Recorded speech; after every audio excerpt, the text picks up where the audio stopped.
안녕하십니까. JTBC 저녁 뉴스입니다. 연일 찜통더위가 기승을 부리는 가운데 전북에서 올해 첫 폭염 사망자가 발생했습니다. 어제 오전 11시쯤 남원에서 84살 정모 씨가 외출한 지 1시간 뒤 길에서 쓰러진 채 발견돼 병원으로 옮겨졌지만 숨졌습니다. 전라북도는 정 씨가 병원에 도착했을 때 체온이 39도 이상 오르는 등 열사병 증상이 나타나 병원 측에서 온열로 인해 숨진 것으로 판단했다고 밝혔습니다. 올여름 폭염으로 폐사한 가축수가 20만 마리를 넘어섰습니다. 전라북도에 따르면 폭염으로 어제 하루 54개 축사에서 돼지와 닭, 오리 4만 6천 마리가 폐사해 올여름 폐사한 가축수가 22만 4,600마리로 늘었습니다. 가축별로는 닭이 21만 3천 마리로 가장 많았고 오리가 10,000마리, 돼지가 740마리였습니다. 20대 국회 하반기 예산결산특별위원회에 전북 국회의원 3명이 포함될 것으로 보입니다. 국회 상임위 배분에서 더불어민주당 이수혁 의원과 바른미래당 정운천 의원이 예결위에 포함됐으며 민주평화당도 1명을 전북 의원에게 배정하기로 해 김광수 의원의 참여가 유력합니다. 국가예산 확보의 핵심인 국회 예결위는 모두 50명으로 구성돼 있으며 지난 상반기에도 전북 의원 3명이 활동했습니다. 민주평화당 대표 선거에 나선 최경환 의원은 당의 위기를 새 인물로 돌파해야 한다면서 자신에 대한 지지를 호소했습니다. 최경환 의원은 이번 지방선거 결과는 당의 변화를 촉구하는 국민의 요구였다면서 자신이 당 대표가 되면 전북의 경제 살리기와 성장 동력 확보에 힘을 쏟겠다고 말했습니다. 민주평화당 대표 선거는 전북에서는 4선의 정동영, 3선의 유성엽 의원이 출사표를 던졌으며 광주 북구 의뢰 초선인 최경환 의원까지 3파전 양상을 보이고 있습니다. 올해 상반기 전북의 주택 매매 거래량이 지난해에 비해 줄어든 것으로 나타났습니다. 국토교통부에 따르면 올해 상반기 전북의 주택 매매 거래량은 15,098건으로 지난해 상반기에 비해 4.2% 줄었습니다. 반면 올해 상반기 전월세 거래량은 17,478건으로 지난해 상반기에 비해 8% 늘었습니다. 전주시가 반려동물을 보호하기 위해 버려지는 동물의 입양 반환율을 90%까지 끌어올리기로 했습니다.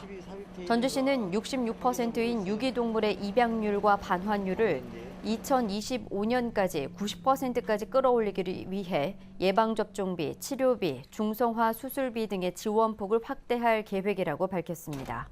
또 지난해 기준으로 1,880마리인 전주의 유기동물을 1,000마리 수준으로 줄여나갈 계획이라고 설명했습니다. 해양경찰청이 군산 소룡동에 있는 한 조선소에서 국내 첫 화학 방제함 진수식을 갖고 다음 달부터 운영에 들어갈 예정입니다. 이번에 건조된 2척의 화학 방제함은 500톤 규모로 8가지 유해 화학물질을 탐지해 분석하는 장비를 탑재했으며 유독가스가 배 안으로 유입되지 않도록 설계돼 사고 선박에 접근해 화재 진압과 인명구조 등의 작업을 펼칠 수 있습니다. 해양경찰은 화학사고가 빈번한 울산과 여수에 우선 화학 방제함을 배치한 뒤 점차 다른 지역으로 확대한다는 방침입니다.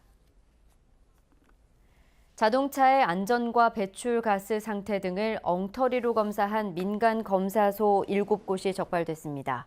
국토교통부와 환경부는 이들 검사소가 검사를 일부 생략하거나 결과를 거짓으로 기록했고 검사의 정확성도 떨어지는 것으로 확인됐다고 밝혔습니다. 적발된 검사소 7곳은 열흘간의 업무정지 처분을 받았습니다. 오늘 오후 2시 반쯤 전주시 삼천동의 아파트 건설 현장에서 근로자 66살 박모 씨가 추락해 병원으로 옮겨졌지만 숨졌습니다. 경찰은 박 씨가 홀로 작업을 하다 5m 아래로 떨어졌다는 현장 관계자의 말에 따라 정확한 사고 경위를 조사하고 있습니다. 제헌절과 초복인 오늘도 전북 전역엔 일주일째 폭염특보가 이어졌습니다. 오늘 밤에도 일부 지역에는 열대야 현상이 나타나겠습니다. 내일도 매우 덥겠습니다. 한낮 기온은 전주와 완주 35도 등 34도에서 35도로 오늘과 비슷하겠습니다. 더위 체감 지수는 대부분 위험 수준, 불쾌 지수도 높음에서 매우 높음 단계가 예상됩니다. 전주기상지청은 당분간 무더위와 열대야가 기승을 부릴 것으로 보여 건강관리에 주의를 당부했습니다. JTBC 8시 뉴스 예고입니다. 연일 이어지는 폭염 속에 길에 쓰러졌던 80대 남성이 열사병 증세를 보이다 숨졌습니다. 전북에서 발생한 더위병 환자만 27명에 이릅니다.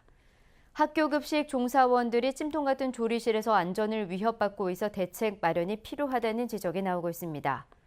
전주 신도심에서 사용 승인을 받지 않은 주택들이 임대업에 쓰이고 오수까지 배출하면서 주민들이 반발하고 있습니다. 한국GM 사장이 다음 달에 군산에 오기로 하면서 폐쇄된 군산 공장의 활용 방안을 제시할지 주목됩니다. 자세한 소식은 JTBC 8시 뉴스에서 전해드리겠습니다.